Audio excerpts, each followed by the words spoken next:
Olá, eu sou o professor Wesley Góes, da Universidade Federal do ABC, e este é mais um vídeo auxiliar da disciplina Mecânica dos Sólidos 1. O objetivo deste vídeo aqui é continuar esse pequeno resumo que a gente está fazendo sobre o tópico estudo das deformações. Então aqui a gente continua o vídeo anterior, completando a questão aqui das propriedades mecânicas, não é, para material com isotropia, para material elástico linear com isotropia e homogeneidade do meio, né? Além do módulo de elasticidade, nós podemos definir também o coeficiente de Poisson. Então, nós podemos definir também o coeficiente de Poisson, representado pelo símbolo, né? Grego aqui, dado. Ele é, na verdade, aqui, não é? A definição dele é a deformação normal lateral sobre a deformação longitudinal. Tá? E esse menos aqui é para fazer sentido com o que a gente vai assumir de convenção de sinal para as deformações normais de alongamento, né? Quando você tem uma tração que é positiva, e uma deformação de compressão normal, né, de encurtamento, gerada a partir de uma tensão, né, de compressão ou força compressiva que foi colocada. Tá? E o sinal ele faz justamente esse sentido, porque se você, numa dada direção, traciona, na outra você encurta, não é? Porque você vai aqui, ó, encurtar, né, esse elemento. Então, essa medida aqui, longitudinal, sobre essa medida transversal ou lateral, né, me dá justamente esse coeficiente aqui, tá? Esse coeficiente de Poisson. Como nesse caso aqui, essa medida ela é positiva e essa daqui ela é negativa, por convenção, aí eu tenho o coeficiente de Poisson para essas condições como positivo. Tá? Então, agora a gente avança um pouquinho, tá, nesse tema, destacando a seguinte situação, a situação onde a gente sai da denominação e da caracterização da deformação linear específica como uma medida média e tenta agora associar essa definição ao ponto. Então, a gente vai enxergar agora um dado corpo, né, não deformado, ou seja, uma configuração indeformada. Aqui um corpo não deformado.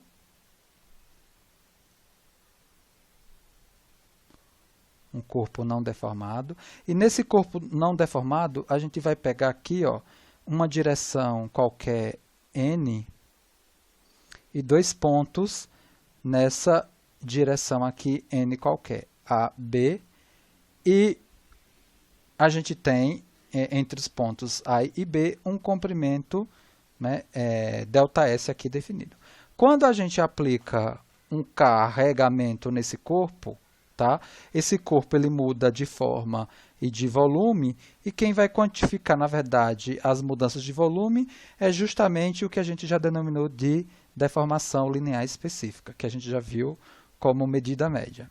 Então, numa situação deformada, que eu vou colocar aqui qualquer, tá, desse corpo, esses dois pontos, eles passam para a configuração deformada, né, o corpo deformado.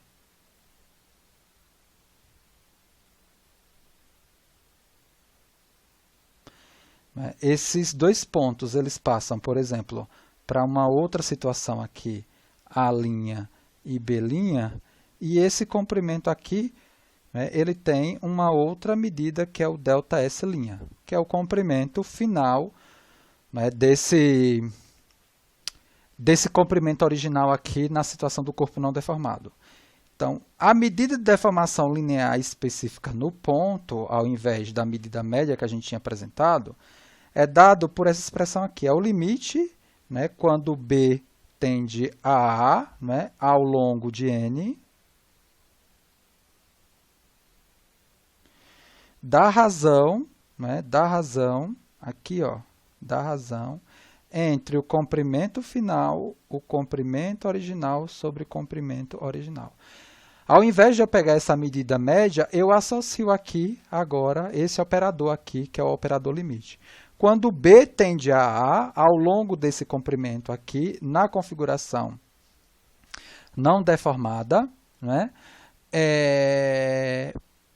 essa medida daqui, ou seja, a razão entre ΔS' menos ΔS sobre ΔS, ele vai me dar a medida de deformação no ponto. É isso mesmo, o que a gente tem aqui é medida no ponto, tá? Tanto tensão, quanto deformação, quanto deslocamento. A unidade, era para eu já ter destacado isso daí, a unidade aqui de deformação normal,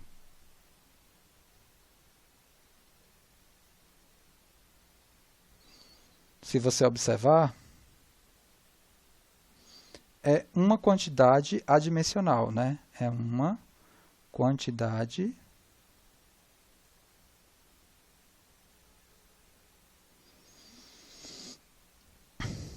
adimensional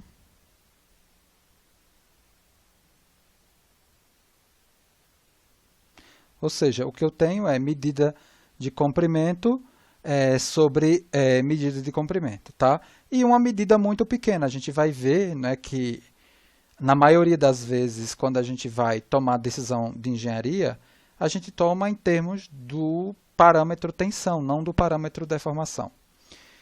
E a gente volta, né, aqui para definir a outra medida que vai compor o tensor das deformações, que a gente não fez a apresentação dela no viés médio, a gente já vai apresentar ela associado ao ponto, que é a deformação por cisalhamento ou distorção angular.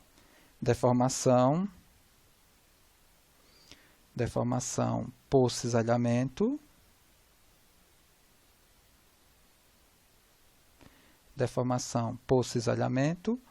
né, ou distorção angular. Né? Então, o que a gente tem aqui como definição é justamente aquela medida de deformação que me quantifica a mudança de forma.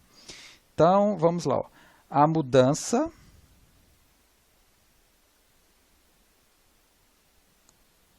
que ocorre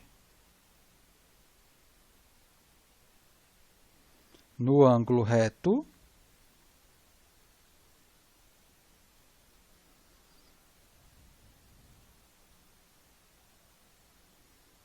no ângulo entre dois segmentos de reta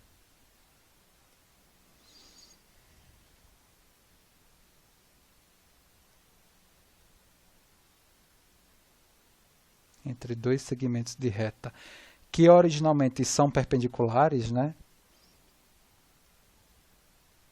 Que originalmente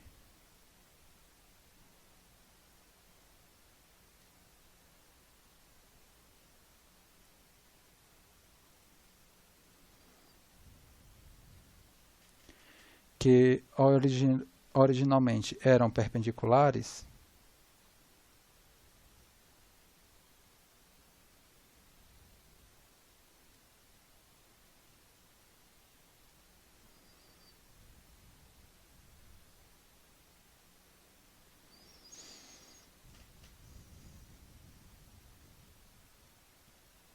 um ao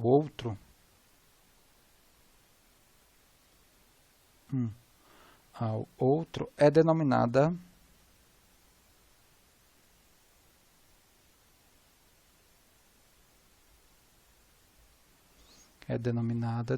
deformação por cisalhamento.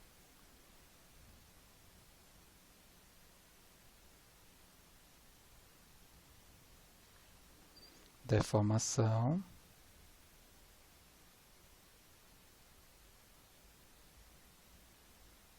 por cisalhamento.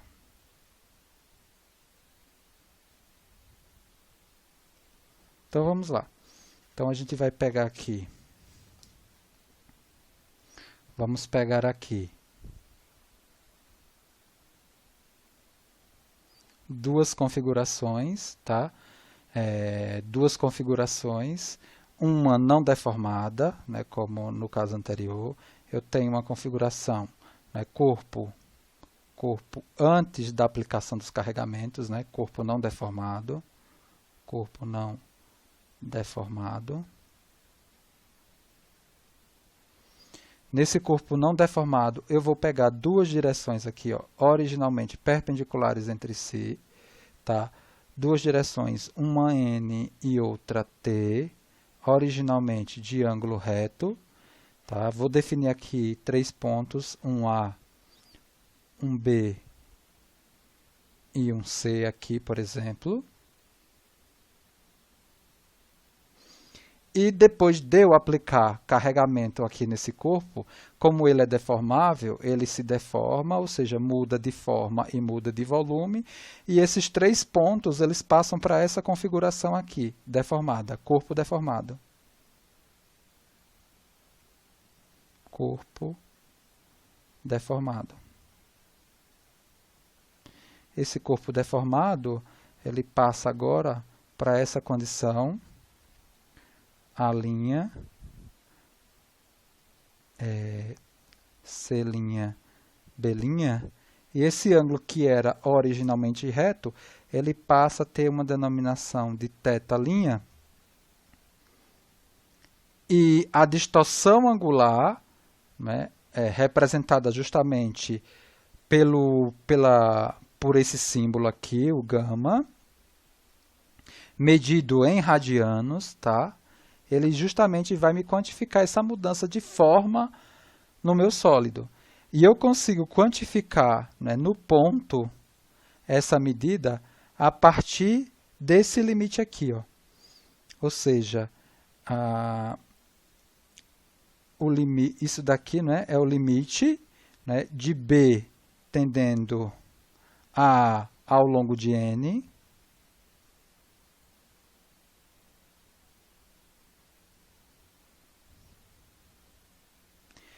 de C tendendo ao longo de T,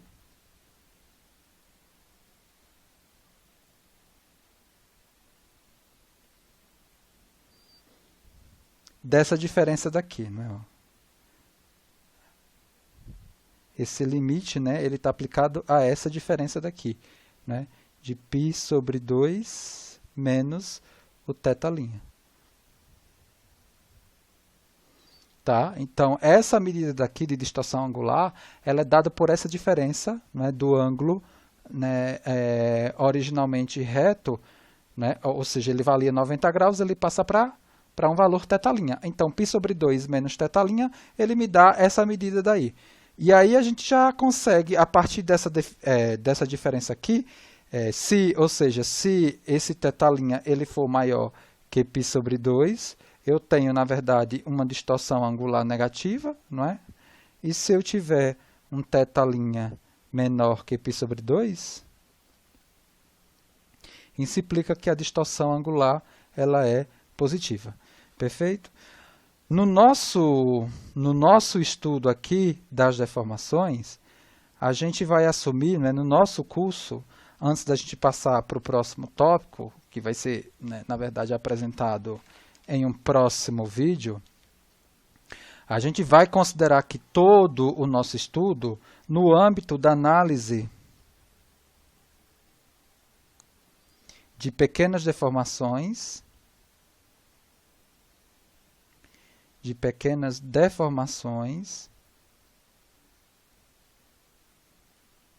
né,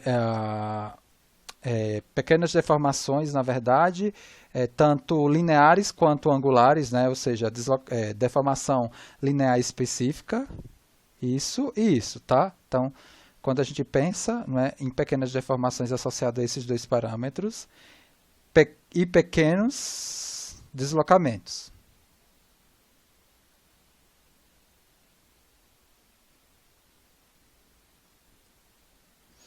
Mas, ou seja, toda a nossa modelagem aqui do nosso curso, a partir de agora, ela leva em conta tanto a linearidade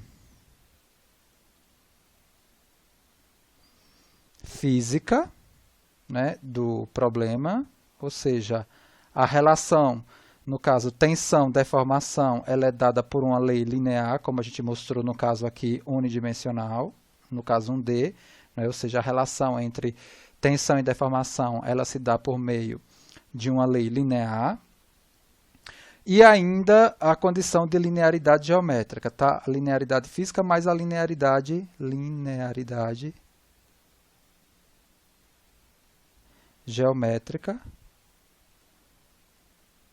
que é o equilíbrio, né? A linearidade geométrica, na verdade, é o equilíbrio na posição inicial da estrutura, né? Por exemplo, nesse caso aqui da barra, que a gente deu aqui, na configuração original sem carga, ela está aqui nessa posição, né? Quando eu aplico a carga P, ela se deforma e, né, procura a posição de equilíbrio deformado. Na linearidade geométrica, eu não faço o equilíbrio na configuração azul claro, eu faço o equilíbrio na configuração aqui azul escuro, que é o equilíbrio na posição inicial da estrutura. Isso vale para barra, sobre força normal, para viga. Vamos discutir isso daqui no nosso curso também. Nessa situação, né, de linearidade física e linearidade geométrica, com pequenos deslocamentos e pequenas deformações, e no caso as deformações também angulares, ou seja, pequenos giros, o ângulo θ pequeno ele vai se confundir com o próprio seno do ângulo e, por tabela, com a própria tangente do ângulo, e o cosseno desse ângulo pequeno ele vai ser dado por 1. Tá? E nesse sentido daqui, né, a deformação ela é muito pequena, né, muito menor que 1, a gente vai aplicar um princípio conhecido, né, dentro da mecânica. Né? Se essas condições elas forem, né, colocadas aí na modelagem, vale o princípio da superposição de efeitos.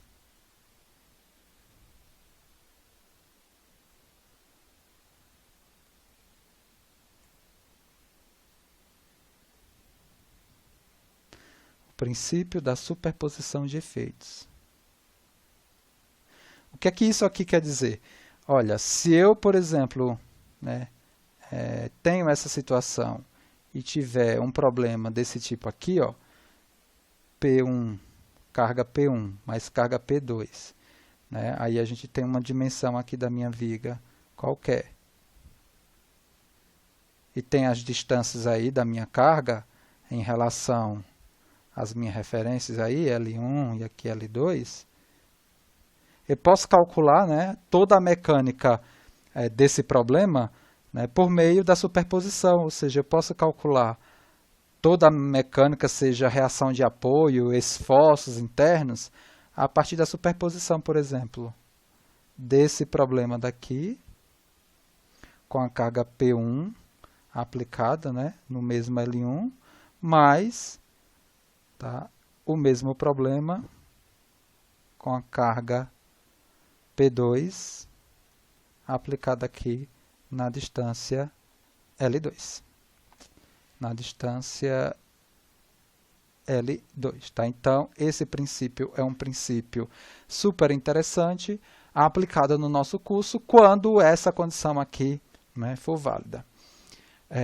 A gente continua esse tópico aqui no próximo vídeo.